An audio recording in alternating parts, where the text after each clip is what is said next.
కాశీపట్టణం. అసలు కాశీ అని తలుచుకుంటే చాలు. పరమశివుడు పార్వతీదేవితో అంటాడు, ఓ పార్వతీ, కాశీపట్టణానికి ఉన్నటువంటి వైభవం ఏమిటో తెలుసా? సుతతి, పాపములకు ఎదుర్చుక్క కాశీ. ఓ వెలది, ఉపపాతములకు విషము కాశీ. ఓ కళ్యాణి, కళ్యాణముల కాటపట్టు కాశీ. ఓ భామ, ముక్తికి పుట్టినిల్లు కాశీ.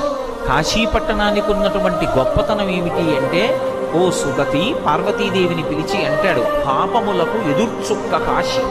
కాశీపట్టణం లోపలికి వెడుతుంటేనే రోమకూపములను ఆశ్రయించి ఉన్నటువంటి పాపరాశి పక్షి రూపంలో ఎగిరిపోయి చెట్లని పట్టుకుని ఉంటాయి.